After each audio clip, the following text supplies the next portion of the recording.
Zulhijjah menggamit erti pengorbanan. Untuk topik Jumaat kita pagi ini bersama tetamu kita yang cukup istimewa. Sebelum ni selalu dengar suara dalam motivasi pagi je, tapi hari ini kita bawakan beliau khusus untuk topik Jumaat pada hari yang berbahagia ini, iaitu Al-Fadhil Ustaz Abid Liu di konti kita saat ini. Assalamualaikum Ustaz. Waalaikumsalam warahmatullahi wabarakatuh. Subhanallah, tenang suaranya pagi ni. Alhamdulillah. Alhamdulillah dapat dengar suara Ustaz. Menerusi topik Jumaat hari ini, kalau sebelum ni ramai yang ternanti-nanti setiap pagi nak dengar suara Ustaz Abid bagi motivasi ataupun pesanan-pesanan. Tapi hari ini Ustaz, kita nak menggamit sikit erti pengorbanan itu. Mungkin untuk awal ini saya nak terus sajalah persilakan Ustaz untuk berikan sedikit mukadimah dan gambaran awal pada perbincangan kita. Silakan Ustaz.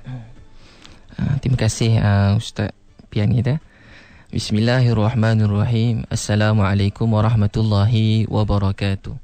Nahmaduhu wa nasta'inuhu wa nastaghfiruh wa na'udzu billahi min shururi anfusina wa min sayyiati a'malina. Man yahdihillahu fala mudhillalah wa man yudlil fala hadiyalah.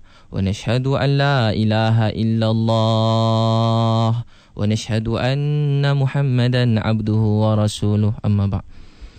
Sidang pendengar sekalian, alhamdulillah, hari ni kita nak cerita pasal Zulhijjah ni kan, bulan, orang pun faham bila sebut je Zulhijjah ni, dia memang bulan korban, bulan pengorbanan. Jadi kalau sebut Zulhijjah bulan korban ni, dia tak boleh nak lari haji pengorbanan. Haji tu sendiri satu pengorbanan yang besar. Betul, kita kena lalui, kena buat semua perkara. Dia kurang baca-baca, tapi semua bergerak, kaki, tangan, semua kena bergerak. Supaya apa? Supaya umat ni dia nak betul-betul merasai pengorbanan tu dengan apa yang Allah bagi pada kita ni. Sebab tu, tapi kita, apa kita nak, dia kata biasa kita dengar bila pasal sebut pasal korban, dia kata tak sampai darah dan daging tu, melainkan yang sampai apa dia punya keikhlasan, amalan dia, ketakwaan itu kita akan persembahkan depan Allah. Untuk tu tuan-puan sekalian, agak-agak apa yang kita nak persembahkan depan Allah di akhirat nanti, satu hari yang mana semua akan dihimpunkan depan Allah dan semua akan ditanya apa kita nak persembahkan waktu tu. Dalam keadaan hari ni kita marah bila kita, sebelum kita pergi cerita pasal tu kan, hari ni kita marah bila kita tengok orang, ialah siapa-siapa orang kafir atau orang bukan Islam, mereka, kita kata mereka aniaya kita, mereka zalim pada kita, mereka telah pun kata sembelih orang Islam. Dan kita patut rasa sedih, dan kita bukan, kita tak boleh rasa biar macam tu. Kita patut ada rasa sedih dan gusar. Beginilah hati seorang Islam. Kalau tak ada, kita kena doa, wahai Allah, kau masukkan rasa cinta sayang pada Islam. Bila apa-apa jadi kat Islam, kita rasa sedih. Tapi sebenarnya dia kata bukan orang bukan Islam kafir yang telah buat zalim pada kita, tapi sebenarnya orang Islam sendiri yang telah sembelih agama ni. Sebab tu bila antara yang selalu saya sini, benda ni bukan daripada mana ustaz ke apa tak, tapi saya sini bila kita sama-sama hari raya korban tu kan, daripada hari korban, bila kita tengok sembelih tu, kita suka dapat, kita nak persembahkan depan Allah, wahai Allah, saya berkorban untuk agama, sembelih lembu, nampak tak ada apa kan, biasa berkumpul, dia bukan satu pesta keramaian kita sembelih tu, tapi waktu kita kata wahai Allah, saya persembahkan ni, seperti itulah kita di akhirat nanti, kita akan persembahkan seluruh kehidupan kita ini depan Allah, dan waktu tu Allah akan tanya. Dan keadaan agama begitu teruk hari ni, orang Islam telah sembelih agama ni. Macam mana orang Islam sembelih? Islam jadi yatim, macam anak yatim. Saya tak nak pergi kat orang kaya, orang kaya Islam bila pergi agak pada orang kaya, orang kata maaf kami sibuk, kata orang kaya. Agama jadi yatim. Kalau buat pergi jumpa orang miskin, dia kata maaf kami susah, kami tak mampu, kami nak duit pun semua tak menolak. Banyak, semua menolak. Islam tu jadi yatim. Ada lagi dia kata Islam macam bola. Dia kata kami nak Islam, kami nak Islam. Dia kata macam nak Islam, dapat-dapat dia sepak Islam tu. Dia kata kami nak Islam, tapi dia dapat-dapat macam orang main bola kan, dapat bola dia ambil, dia pegang, ingat keeper tu nak pegang lah, rupalah sikit dia ambil, lepas tu dia pegang, dia peluk, lepas tu dia sepak jauh-jauh juga.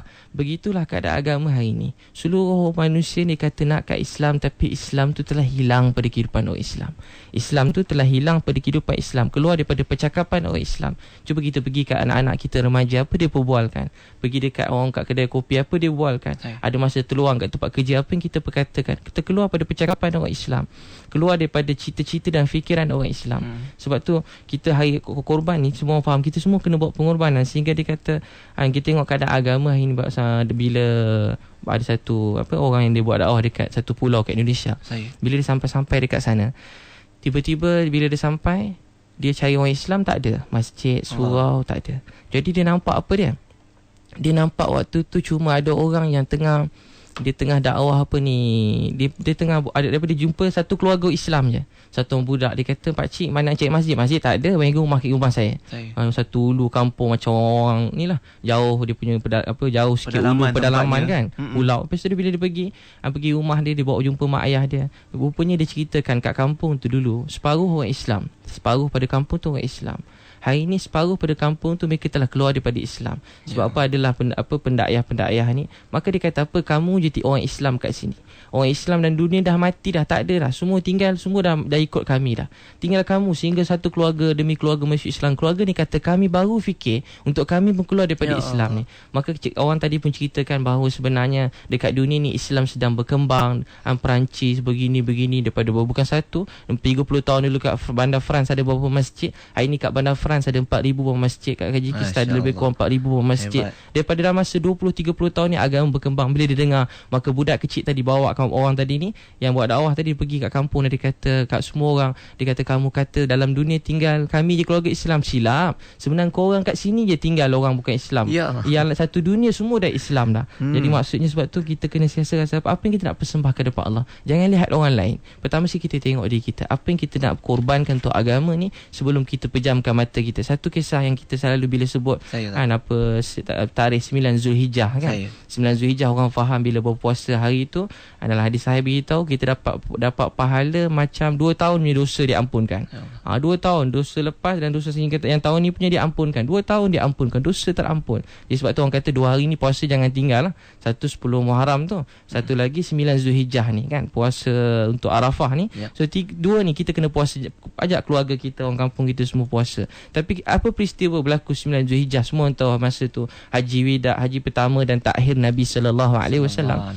Bayangkan Nabi sallallahu alaihi wasallam bila turun ayat, sesungguhnya pada hari ini agama itu telah sempurna.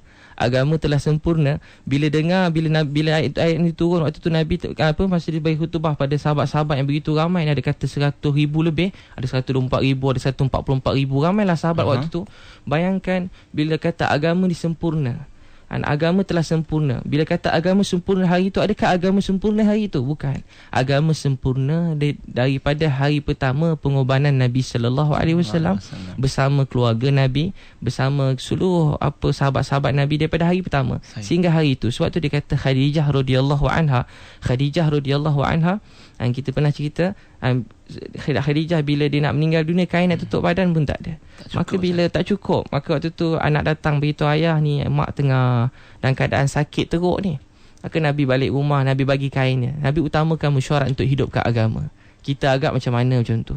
Balik bila sampai ke rumah, dia bagi kain dekat tutup isteri yang kesejukan. Nabi menangis. Maka Khadijah tanya, wahai Rasulullah, adakah menangis? Tengok aku macam ni. Memang Nabi menangis. Bayangkan dulu Khadijah wanita yang kaya, wanita yang ada segala-gala dalam dunia ni, tapi hari ni bila nak pejamkan mata, kain nak tutup badan pun keadaan nipis. Bila dengarnya Nabi sallallahu alaihi wasallam menangis dan rasa sedih, isteri yang dia paling cinta. Tapi Khadijah radhiyallahu anha kata, wahai Rasulullah, aku dah korbankan diri aku dah korbankan harta aku, tapi aku belum korban diri aku. Kalau boleh gunakanlah tulang-tulang aku ni untuk digunakan di jalan Allah Subhanahu Wa Taala.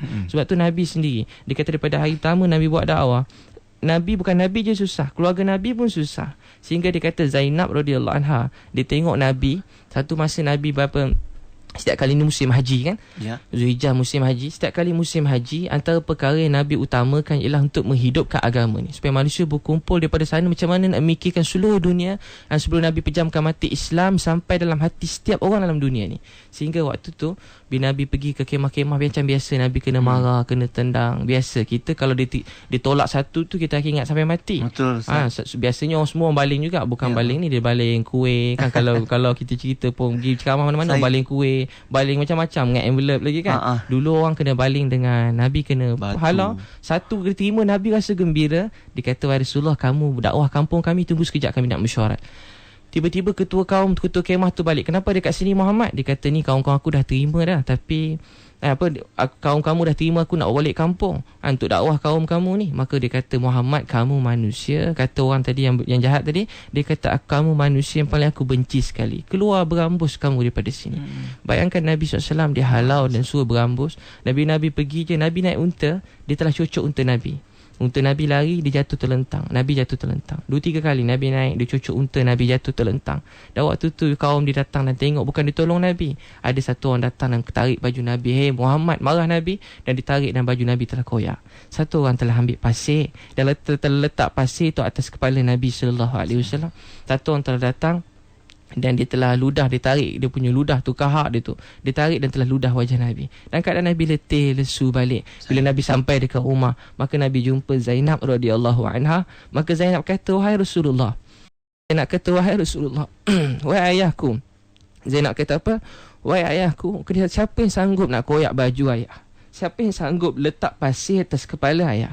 Siapa yang sanggup buat apa, cocok, kenapa buat macam ni pada ayah, teruk sangat ni? Maka kata Nabi, tengok Zainab menangis, maka Nabi terus menangis. Dan bila Nabi menangis, Nabi kata, wahai Zainab, sesungguhnya Islam ini akan sampai daripada ke seluruh dunia, sama ada rumah yang buat daripada rumah di bandar ataupun rumah di kampung. Bayangkan, keinginan hati Nabi ialah seluruh manusia di seluruh dunia dapat agama. Sebab tu dia kata, bil haji wida, Nabi telah sampai ke agama ini, tapi keinginan Nabi supaya seluruh manusia ni sampai kiamat dapat agama. Inilah pengorbanan dia, sehingga seluruh keluarga Nabi disusahkan. Kata Aisyah, kami 2 bulan, kami dengan Nabi, kita nak faham ni, kita nak bayangkan macam mana perasaan Nabi ketika dia berdiri nak sampaikan, atau bukit ni nak sampaikan pada orang yang ramai, lebih kurang daripada 20 tahun yang lalu, lebih kurang 20 tahun yang lalu, 20 lebih. Bayangkan dulu tak ada satu orang bersama Nabi. Hari ni Nabi daripada seorang dihalau, tapi hari ni Nabi telah bangun dan telah berkhutbah, dan ketika itu telah sempurnanya agama.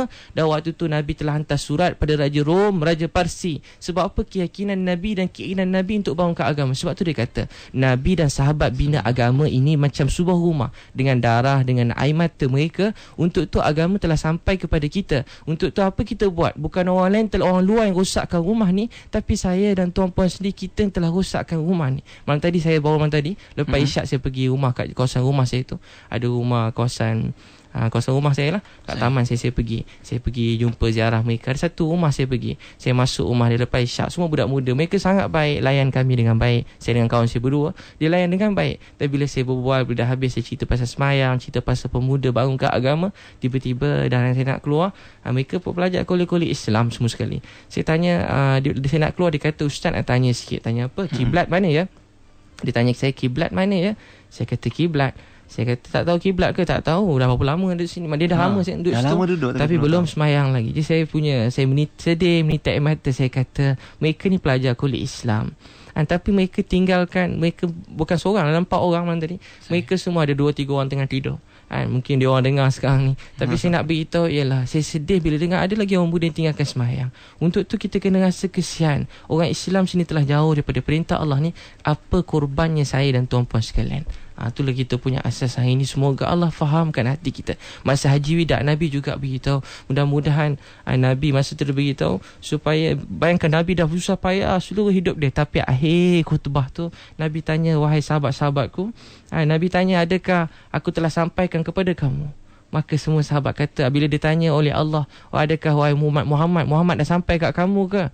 Maka waktu tu kamu semua, apa kamu nak jawab? Maka semua orang di waktu tu dekat tu, di padang tu yang ramai orang 100,000 lebih, maka semua orang kata, wahai Muhammad, wahai Rasulullah, sesungguhnya kami bersaksi kamu telah sampaikan. Nabi telah tunjuk tangan dia, Nabi telah tunjuk, wahai Allah, lihatlah ini, wahai Allah, lihatlah ini, wahai Allah, lihatlah ini. Apa Nabi nak beritahu?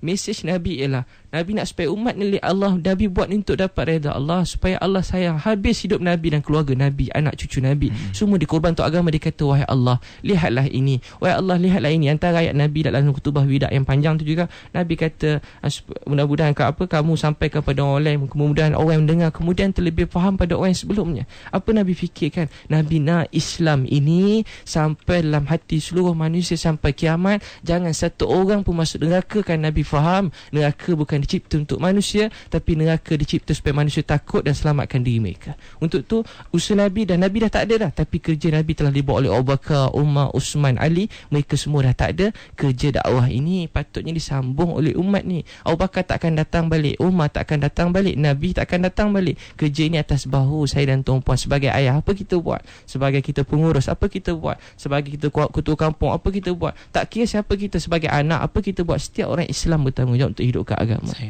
InsyaAllah. Itu erti pengorbanan sebenar. Kalau kita rujuk kembali Ustaz pada sirah Rasulullah sallallahu alaihi wasallam yang berkorban, macam Ustaz cakap tadi, seluruh diri baginda, keluarganya dikorbankan untuk menegakkan agama Islam yang mana dah sempurna. Allah sendiri berfirman dalam Al-Quran ayat yang Ustaz sebutkan tadi. Tapi kita pula yang nak mempertahankan, nak menyambung, mewarisi ni, macam mana keadaan kita. Jadi itu yang kita buka peluang hari ini untuk sama-sama kita muhasabah, kita cari ilmu, mendalami erti pengorbanan yang sebenar-benarnya Ustaz. Dan insya-Allah untuk saat ini juga kita nak ajukan dan alu-alukan sahabat-sahabat sekalian untuk ajukan soalan kepada Al-Fadhil Ustaz Abid Liu untuk apa jua keraguan anda berkaitan dengan tajuk yang kita bincangkan hari ini. Kalau boleh biar spesifik Ustaz tentang erti pengorbanan ataupun menghayati bulan Zulhijjah dalam menggamit erti pengorbanan. Di talian anda boleh hubungi kami di talian 0362051500 ataupun di SMS. Kalau nak type tak nak dengar suara, nak hantar SMS pun boleh juga. Type IKIM jarak soalan anda hantar ke 39111 ataupun di Facebook IKIM.FM. Ramai juga sahabat-sahabat kita yang dah kongsikan soalan-soalan untuk Ustaz Abid Liu. Zulhijjah menggamit erti pengorbanan untuk kita sama-sama hayati maksudnya. Ustaz, kita bersama pemanggil di talian insya-Allah. Bersama pemanggil di talian yang pertama. Assalamualaikum. Waalaikumsalam. Saya bersama siapa di talian? Ustaz, saya Nasir dari Ipoh. Encik Nasir. Encik Nasir, teruskan soalan. InsyaAllah. Ustaz Abid ya? Saya. Ustaz, nak tanya, bukan apa, ini nasihat untuk diri saya sesekali lah, kan? Macam contoh bila Eid Adha kita sambut macam dia macam habis-habis macam itu je. Malam tu kita takbir, lepas tu pagi tu kita sembahyang raya, lepas tu kita makan, lepas tu korban, sembelih korban, pas-pas daging, lepas tu selesai. Untuk diri saya lah boleh jadi Ustaz boleh nasihat. Lepas tu habis. Wallahualam. Terima kasih Cik Nasir. Waalaikumsalam warahmatullahi wabarakatuh.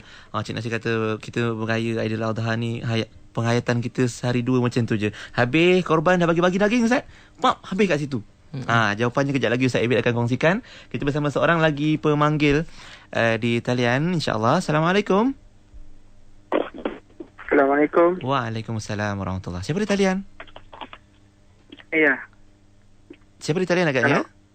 Saya Rusdi dari Kelantan. Encik Rusdi dari Kelantan. Teruskan Encik Rusdi soalan untuk Ustaz. Ya, terima kasih. Nawwarallahu qulubana bima dengan apa yang dinasihatkan oleh Ustaz insya-Allah.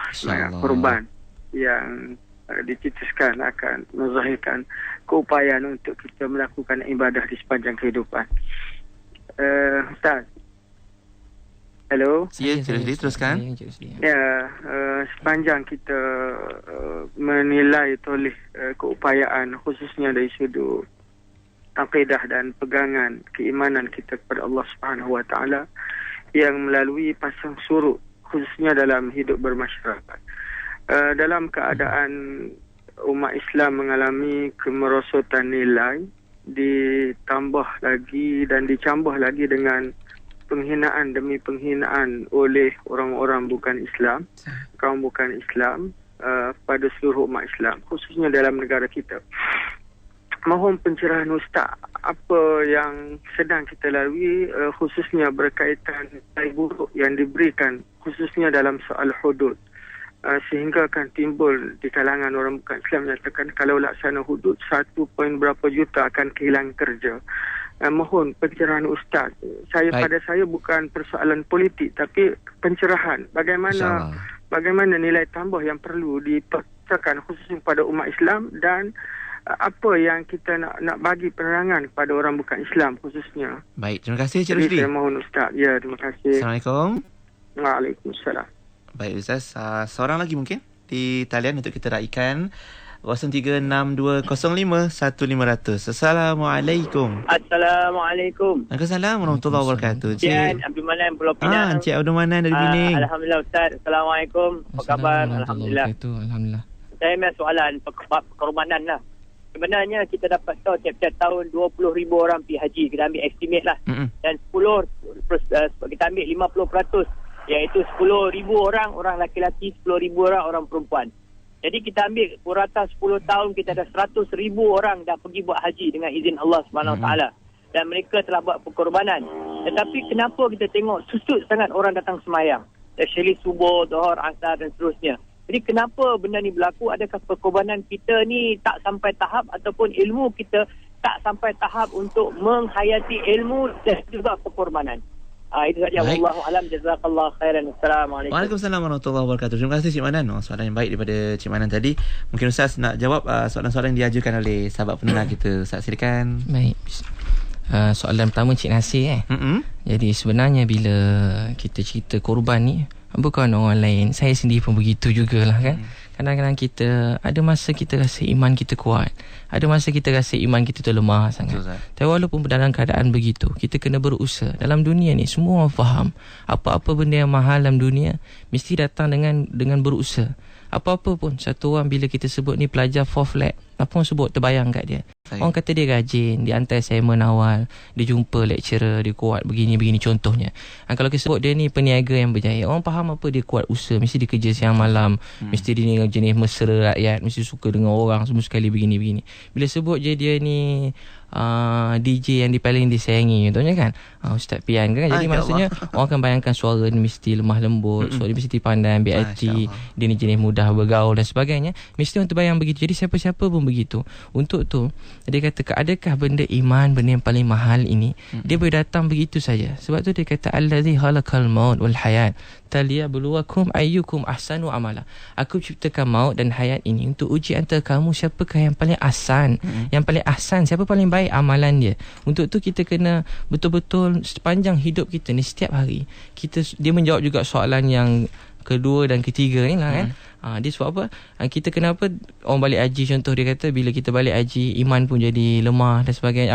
Orang pergi haji tapi balik masjid kosong lagi. Sebab apa? Biasa orang balik haji, balik umrah pun sama juga. Macam tadi suasana musim raya haji, semua orang jadi mungkin lebih bertakwa, beramal. Sama juga. Orang mula balik haji mesti iman dia pun kuat. Orang balik haji mesti pergi masjidnya, mesti. Setakat saya kenal lah, wallahu alam. Biasa begitu orang balik haji ke balik umrah mesti balik tu paling kurang sebulan dia, ataupun paling pemalas 2 minggu tu mesti kat masjid lah. Mesti nak pakai jubah, mesti nak makan semangatnya tu. Nak semangat, mesti nak minum air zam-zam, makan kurma, cintai Nabi. Semua tu datang. Sebab apa? Sebab iman tu datang. Tu dia panggil iman. Orang kata motivasi kan, atau motivasi tu apa? Motive action. Apa dia motif tu? Motif tu kita punya iman, keinginan, keyakinan kita kepada Allah. Bila iman kita kuat, maka semua perintah Allah jadi mudah. Bila iman lemah, semua jadi susah. Untuk kekalkan iman kita ni, kena buat suasana macam dekat haji tu juga. Kena buat jadikan suasana setiap hari kita macam sembelih berkorban, pergi sembelih lembu, kambing sebagainya kan. Masa kita sembelih, masa tu bila kita berkorban ni, unta sebagainya, bila kita kena bayangkan, kita kena setiap hari jadikan begitu. Contohnya, dan macam mana kita nak buat? Setiap hari kita dengar ceramah-ceramah agama. Kita bercakap tentang iman. Dalam keluarga kita kumpulkan keluarga kita, cakap tentang iman. Saya sendiri lemah kadang-kadang letih kerja. Jadi bila kat rumah kadang tengah letih, malas, kita kumpul keluarga, kita dengarkan hadis Nabi SAW. Saya selalu sebut, orang kata asyik sebut perkara tu sebab perkara tu yang beri kesan yang besar daripada saya kecil lagi sehingga hari ini. Saya lihat kesan dia. Saya lihat kesan melalui baca hadis ni yang saya pernah cerita sebelum ni. Keluarga saya sendiri kita jauh daripada Allah. Saya sendiri tak pernah sembahyang Jumaat, tak pernah sembahyang Raib, begitu jauh daripada Allah. Tapi tak sembahyang fardu pun tak ada. Keluarga saya, adik-beradik saya. Tapi kesan daripada bila kita baca hadis lah rumah kita. Setiap hari saya buat. Lama-lama kelamaan, semua sekali saya, mak ayah, adik-beradik, keluarga, semua dapat datang dan taat pada perintah Allah. Sebab apa? Itu kesan perkataan Nabi SAW. Itu kesan daripada perkataan Allah Subhanahu Wa Taala. Untuk tu kumpul keluarga kita. Sehingga hari ini saya tengok ada orang masalah keluarga sebagainya, kumpulkan keluarga, dengarkan hadis Nabi SAW, bercakap tentang kebesaran Allah dan akhirat. Malangnya hari ini percakapan ni mati. Yang tinggallah percakapan yang lain. Kita cakap perkara lain. Kita tak kenalkan Nabi SAW, tak terkenalkan, ceritakan perkara yang biasa macam Nabi Ibrahim AS.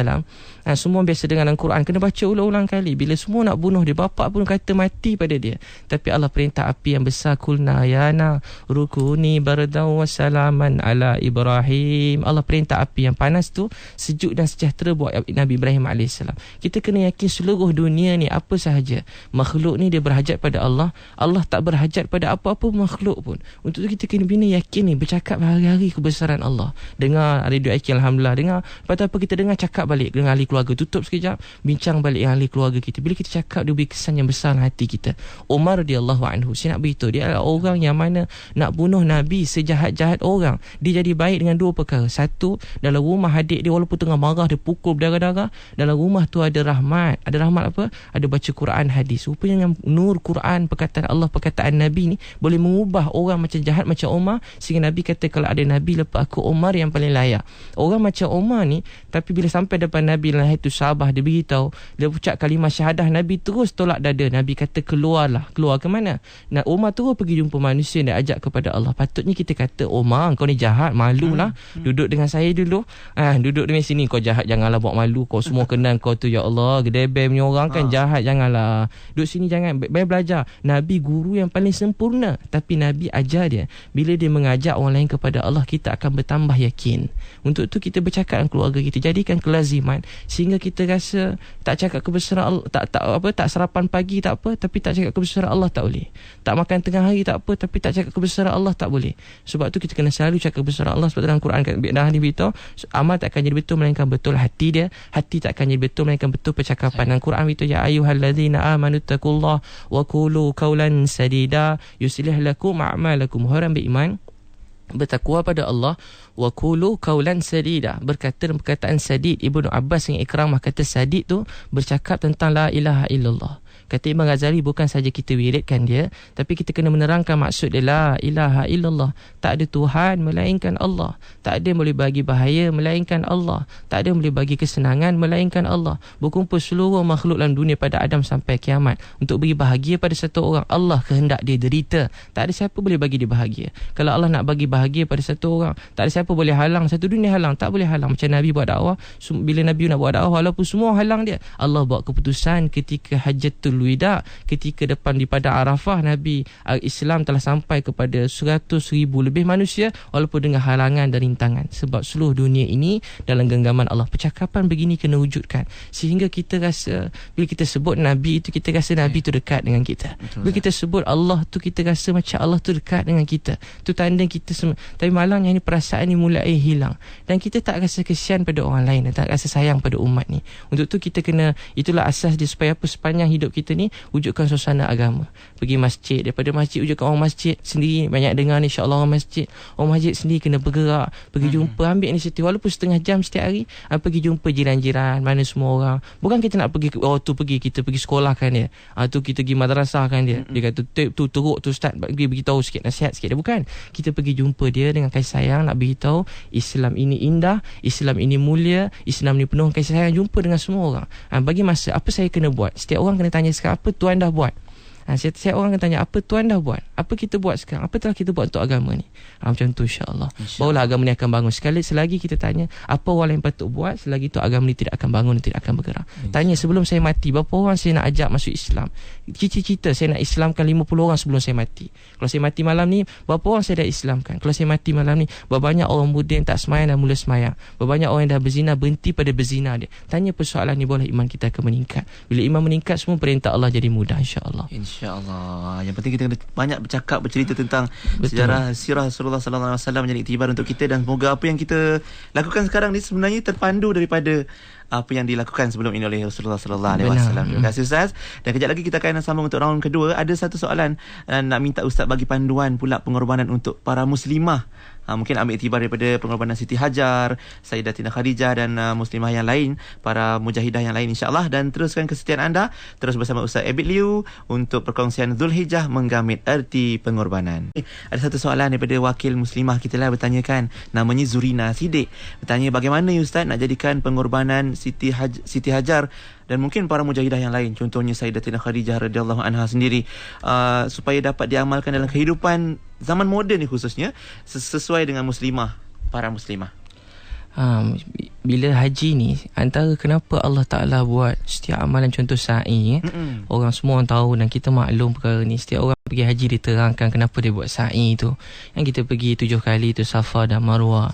Pergi, dan kenapa dia nak suruh kita bergerak berjalan tu, bergerak kepada Safa ke Marwah. Apa faedah dia? Apa kebaikan dia? Allah nak ingatkan kita bahawa beginilah agama Islam yang akan sampai pada kita dan manusia. Beginilah pengorbanan yang dituntut, dan perkara yang ditunjukkan oleh Hajar buat ni apa yang Ibrahim dah ajar buat ni telah dibuat juga oleh seluruh kehidupan Nabi SAW. Bukan hari tu macam kita pergi haji satu hari tu je, Safa Marwah. Apa yang kita buat ni Nabi dan isteri-isterinya buat setiap hari dalam hidup dia. Sebab tu bila kita dengar bila Ibrahim AS sebelum ditinggalkan hajat, dia bukan tinggalkan untuk maksud dunia. Sebab tu satu Nabi beritahu, sesungguhnya orang yang, sahabat tanya siapa orang di jalan Allah tu, maksud sebut jalan Allah, siapa orang di jalan Allah? Maka kata Nabi dan hadis Muslim, orang di jalan Allah ialah orang yang meninggikan kalimah Allah. Orang yang di jalan Allah, orang yang meninggikan kalimah Allah, yang diselesa agungkan dan besarkan Allah. Allah nombor satu dalam hidup dia. Dan itu saja maksud dan tak ada maksud lain. Inilah di keluar jalan Allah yang sebenar yang Nabi beritahu dalam hadis Muslim. Untuk itu bila Nabi Ibrahim tinggalkan Hajar dengan Ismail, dia kata ya Allah, lebih kurang cerita dia kata nak tinggal kat sini ke? Tak terus lagi. Dia tinggal ke tempat ramai orang.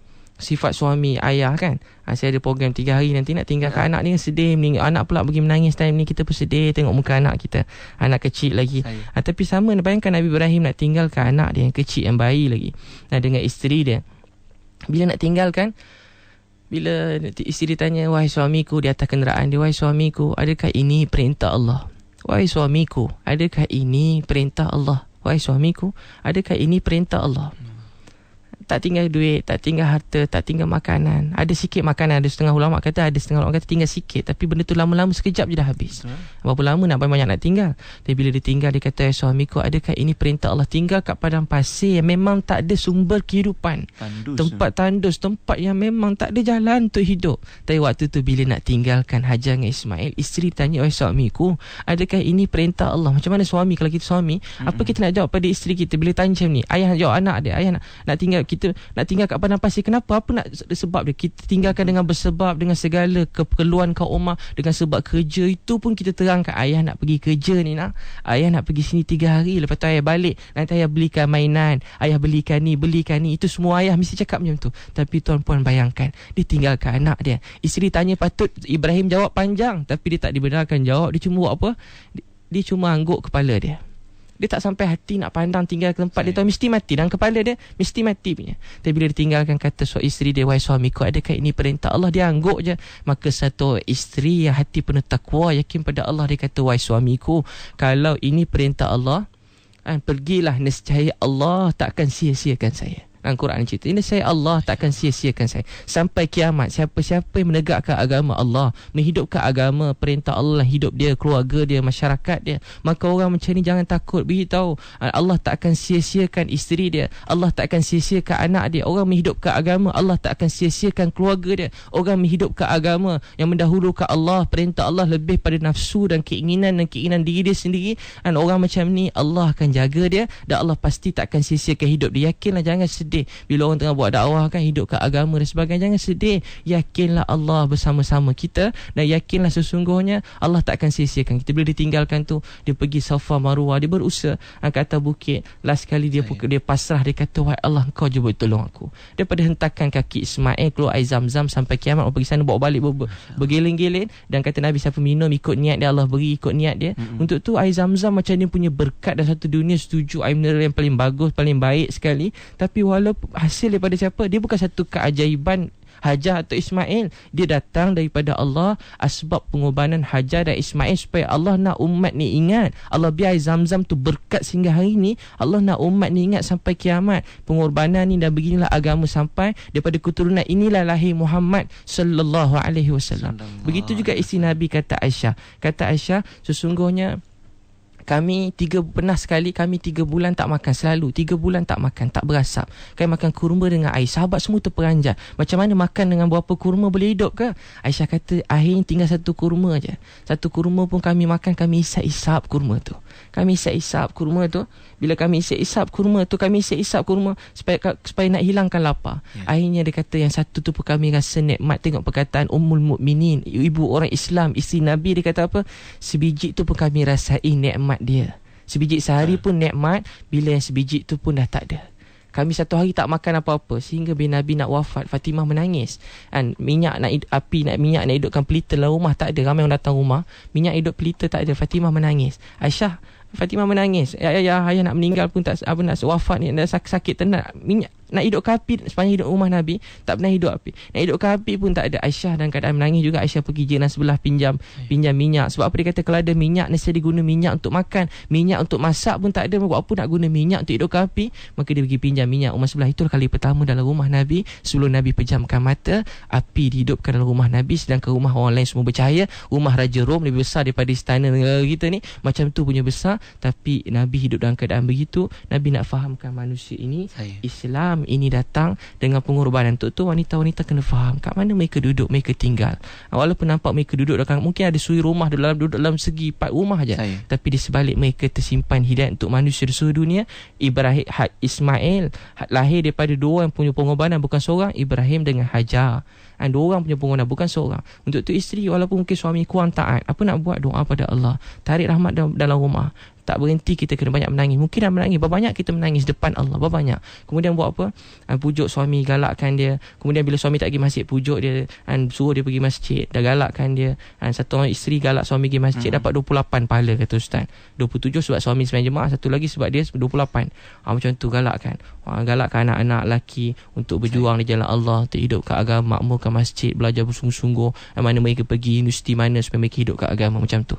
InsyaAllah. Sesungguhnya pengorbanan tu manis, dia punya natijah hasilnya Ustaz, ya. Benar, Ustaz. Sampai hari ni kita dapat kemanisan pengorbanan Siti Hajar itu. InsyaAllah kita nak raikan Ustaz bersama seorang lagi pemanggil di talian 0362051500 untuk ajukan soalan pada Ustaz Abid Liu. Assalamualaikum. Waalaikumsalam. Siapa di talian?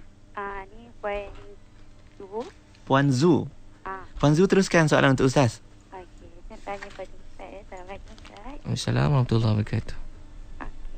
Macam mana kita nak dapatkan doa yang makbul daripada Allah terus? Kalau dah macam seperti yang saya dengar sebelum ni, kalau kita berdoa mesti kena bertawasul dulu. Macam mana ya? Okey, baik. Tunggu jawapan kat radio ya Puan. Assalamualaikum. Assalamualaikum. Assalamualaikum warahmatullahi wabarakatuh. Macam mana Ustaz? Adab-adab mungkin berdoa, doa yang makbul dan tawassul tu pula. Dia satu kisah dalam Sahih Bukhari diceritakan. Ada 3 orang yang dalam gua, kita biasa dengar kan. 3 orang ni bertawassul dengan Allah. 3 orang dalam gua, apa dia buat? Tawassul ni maksudnya kita buat satu amal kebaikan, kemudian kita minta pada Allah. Buat apa-apa kebaikan dan kita minta. Contoh masa banyak ada 2-3 tafsir ni, salah satu dia lah. Maka apa jadi? 3 orang dalam gua, satu orang dia selalu khidmat mak dia. Dia setiap hari dia bagi minum sebelum tidur susu. Tapi satu hari mak dia balik, mak dia dah tidur dah. So bila mak dia tidur, dia buat apa? Dia tunggu, dia suruh anak, isteri dia, hamba dia tidur dulu, tak minum susu. Dia dahulukan. Dalam hadis tu kata dia berdiri tepi katil mak dia. Menunggu. Saya nak tanya, ada tak saya atau tuan-tuan anak-anak yang sanggup khidmat pada mak macam ni? Bukan nak suruh buat apa, dia nak bagi satu benda pada mak, dia patut tidur tunggu. Biasa mak kena menunggu anak tidur kan. Ya Allah, ini mak kejut anak sampai 10 kali kan. Tapi dia buat apa? Dia tunggu tepi katil, bersetia. Lepas tu masa dia 3 orang tutup pintu gua, orang pertama doa macam tu, batu besar, wahai Allah, kalau aku tunggu bagi susu pada mak aku, terikhlaskan engkau alih pintu gua pun tergalih. Tapi tak boleh keluar lagi. Orang kedua pula, ya Allah, saya nak berzina, satu wanita sepupu saya suka sangat, dia baru nak buat zina tapi dia tak pernah nak. Satu hari dia susah minta tolong, saya lajukan cerita dia kan, nak minta pertolongan dia. Bila saya nak bagi pada dia, bila saya nak bagi duit, saya kata syarat kamu kena berzina, buat jahat dengan saya. Maka bila dengar ni, waktu dalam ustaz-ustaz cerita, dia kata dah tak berpakaian dah, nak dekat sangat nak zina tu, dah rapat dah. Tapi wanita ni kata, kamu tak layak untuk pecah kamu, maknanya aku bukan milik kamu, tak boleh buat apa-apa yang tak baik pada aku, takut pada Allah. Laki tu lari dan tinggalkan duit tu. Dia kata, wahai Allah, kalau aku buat tu kerana engkau, alihlah batu kat pintu gua ni. Pintu pun batu tergalih. Orang ketiga pula kata, wahai Allah, ada gaji pekerja tak cukup bulan, gaji cabut. Lepas tu balik-balik, ya dah lama mana tuan, saya punya gaji tak bagi dulu. Maka dia kata, ni semua gaji kau. Apa dia? Dia tunjuk satu ladang yang luas, ada unta yang sangat banyak, lembu dan kambing. Dia kata, kenapa? Saya dah laburkan duit tu, sekarang ni semua kamu punya. Hamba dia buat apa? Dia ambil, dia uruskan semua sekali, dia ambil, tak tinggal seekor pun. Teruk juga kan. Tapi dia kata, wahai Allah, kalau aku buat ni kerana engkau, alihkanlah pintu gua ni. Pintu gua pun tergalih dan 3 orang dapat keluar. Kisah ni nak ceritakan ialah buat baik. Ada satu orang kawan saya hidup dia susah, pernah cerita kat South Africa. So dia selalu, bila dia susah hidup dia selalu buat macam mana? Setiap hari dia picit mak dia setengah jam, picit ayah dia setengah jam, adik setengah jam. Abang berniaga dia susah. Lepas tu dia doa, ya Allah, mudahkanlah hidup ni, berkatkan rezeki supaya dapat hidup ke agama. Sekarang hidup dia senang dan berniaga dia jadi baik. Sebab apa? Sebab dia picit dan dia doa ikhlas, tak beritahu siapa. Doa, ya Allah, aku picit tu kerana engkau. Seorang kawan saya nak sama belajar, hidup susah, dia alihkan apa-apa kat jalan, dia alihkan. Tapi jaga-jagalah kalau kat highway tu kan. Dia buat macam tu, bahaya kan, takut tengok dia nampak batu ke dia alihkan. Lepas tu dia duduk tepi tu, dia doa, wahai Allah, saya buat ni kerana Engkau, Nabi kata mengalih satu perjalanan pun satu sedekah. Wahai Allah, doa, wahai Allah, mudahkan saya nak sama belajar. Duit belajar dia pun dimudahkan. Untuk tu dia kata amalan ikhlas ni, dia bukan saja beri syurga. Dia kata bagaimana kalau dengan amalan kita nak dapat syurga, untuk masalah dunia pun tak boleh diselesaikan. Untuk tu kita buat macam tu, buat kebaikan kemudian doa supaya Allah segerakan. Sedekah, sakit sedekah. Lepas sedekah RM2 diam-diam masuk dalam kereta, ya Allah, saya buat ni kerana Engkau, tolong saya. Nampak orang buat macam ni, tiba-tiba tu cuci tandas kat orang, saya tandas kat pejabat nampak kotor, bukan tolong bersihkan kat IQ macam tu kan. Tiba-tiba contohnya lah. Tiba-tiba ingat tukang cuci bersih, dia tengok DJ Pian tengah bersihkan. Wahai Allah, bersihkan Engkau. Jadi kita buat macam tu, buat apa-apa kebaikan dan doa tu antaranya lah. InsyaAllah doa kita jadi makbul, insyaAllah. Tak ada masalah untuk kita menyebut apa-apa jua amalan baik kita pada Allah Subhanahu Wa Taala. Kalau kita tak sebut pun tak apa, kita buat kemudian kita doa, wahai Allah, saya buat ni tadi kerana Engkau, ambil kau macam tu. So minta insyaAllah Allah makbulkan. InsyaAllah. Yang penting jangan diungkit. Jangan diungkit. Jangan cerita dengan orang senyap belajar, tapi lepas tu kita doa. InsyaAllah doa tu sangat makbul. Saya selalu begitu, bila susah kita buat macam tu, InsyaAllah Allah buka jalan untuk kita. InsyaAllah. Baik, terima kasih Ustaz. Mungkin sempat satu lagi soalan daripada sahabat kita. Mungkin di Facebook kita raikan. Macam contoh tadi pengorbanan Siti Hajar sepanjang menjaga Nabi Ismail alaihissalam dalam pengorbanan perjalanan beliau, turut dibisikkan oleh bisikan-bisikan syaitan. Benar. Syaitan mengacau. Macam kita pun sekarang, nafsu sering mengganggu kita dalam apa jua benda baik yang kita nak lakukan. Mungkin ada amalan, Ustaz mungkin boleh bagi pencerahan untuk bantuan macam mana nak mengelakkan nafsu ni daripada terus mengganggu kita dalam berkorban khususnya, Ustaz. Untuk tu korban ni dia punya model utama ialah Nabi SAW dan isteri yang keluarga baginda. Untuk tu sentiasa bayangkan mereka. Bayangkan setiap titik. Memang ini bukan bayangan, tapi yang hak yang sebenarnya berlaku. Setiap darah yang mengalir pada tubuh Nabi di Taif, yang dibaling berbelas kilometer, setiap darah yang mengalir ini adalah demi saya dapat Islam. Tuan-puan yang sedang mendengar ini dapat Islam.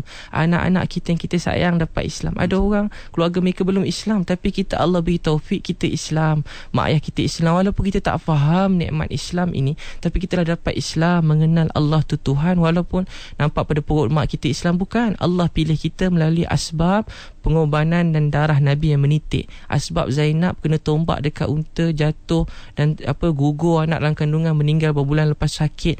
Ini asbab Nabi diludah. Ini asbab agama sampai pada kita dengan pengorbanan Nabi SAW. Keluarga Nabi kelaparan 2 bulan. Kita tak dapat bayangkan. Tengok Nabi pergi rumah Fatimah, tengok masa Nabi bawa kahwin dengan Ali, pergi rumah dia, Nabi masuk beri salam, nak masuk ziarah Fatimah, Ali tak ada, keluar jalan Allah, beri salam dengan Imran bin Hussein. Nabi Zain minta masuk, Nabi Fatimah kata tak boleh. Kenapa tak boleh? Kata Fatimah, ayah tak ada ruang nak menyorok rumah ni. Untuk ayah masuk boleh, Imran tak boleh, sebab saya tak ada kain nak tutup aurat saya dengan sempurna.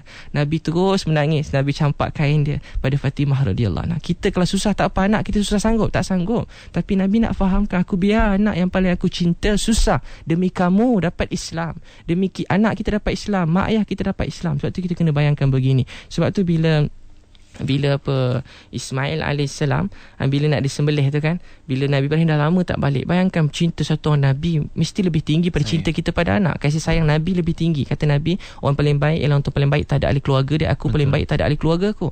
Tapi bayangkan macam Nabi sendiri biarkan anak dia susah. Sebab apa? Dia tahu dunia ni sekejap, tapi jangan susah di akhirat nanti. Dia tengok Ismail bila nak kesembelih, Ismail telah dididik dengan, kalau kita macam mana, mesti dia kata tak guna punya bapa, betul tak? Tak guna punya bapa, tinggal aku macam ni. Tapi Hajar telah didik dia keyakinan pada Allah. Maka anak dia kata, wahai ayah, kalau ini perintah Allah, buatlah. Tengok anak muda zaman tu, dia kata, wahai Allah, ini perintah Allah, wahai ayah, kalau ini perintah Allah, buatlah. Tak pernah balik, tak sempat tanya khabar, tak boleh turun pada unta dia balik-balik. Ismail tak ada masa tu, dia tak boleh turun peluk isteri dia. Bayangkan begitu keadaannya. Saya nak cerita panjang, tapi saya nak cerita, dia tak boleh balik-balik tu nak kena sembelih, tak boleh buat amal lain, balik-balik terus sembelih.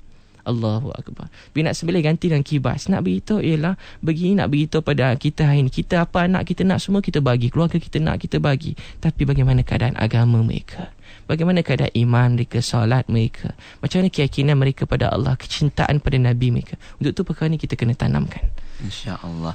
Kita ada model, contoh. Betul. Ikut saya bayangkan Nabi punya pengorbanan, air mata dia, setiap titik darah dan air mata ni dialirkan untuk saya dan keluarga saya. Tak masihkah saya nak buat dosa lagi? Betul. Nabi setiap hari ada saya dengar ustaz kata, wallahualam, Isnin Khamis Nabi dengar amalan umat ni. Jadi agak-agak kita nak Nabi tengok kita di akhirat nanti. Nabi dah mampu tak nak tersenyum dengan korban kita? Adakah Nabi tengok kita gembira? Atau Nabi akan tengok wajah kita dengan menangis? Nabi kata, sia-sia aku korbankan untuk kamu. Begini kamu buat pada aku. Agak Nabi tak cakap macam tu, tapi kita bayangkanlah sendiri. Begitulah keadaannya. Subhanallah. Baik, itu sedikit perkongsian untuk hari ini Ustaz. Kita pun ada masa yang sangat terhad pagi ini untuk perkongsian tajuk Zulhijjah, mengkamit erti pengorbanan. Sedikit mungkin pesanan daripada Ustaz sebagai menutup perkongsian topik Jumaat kita pagi ini, Ustaz.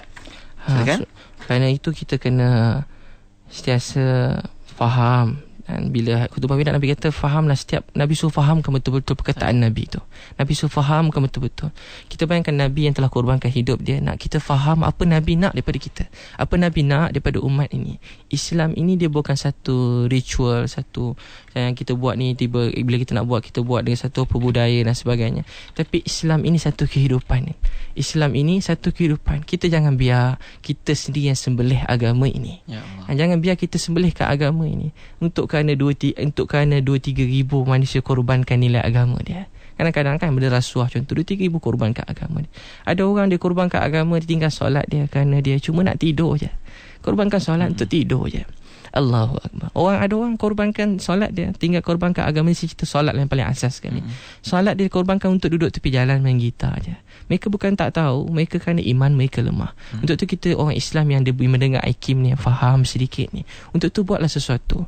Setiap hari terdatangan minta, wahai Allah, beri hidayah pada semua yang jauh, yang jahat tu.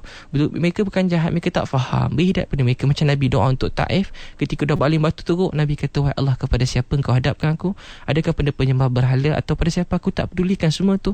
Apa yang aku nak ialah engkau suka dengan aku, kau redha dengan aku. Untuk tu kita pujuk jiran-jiran kita, kawan-kawan kita, saudara kita, bawa datang kepada Allah. Untuk orang bukan Islam, doakan mereka. Dalam ceramah kita, dalam doa kita, masukkan orang bukan Islam. Zaman Nabi setiap jam masuk Islam. Kita berdosa sebab orang keliling kita tak masuk. Kita berdosa. Imam Ghazali kata kat kutub utara orang mati tanpa iman. Kita bertanggungjawab.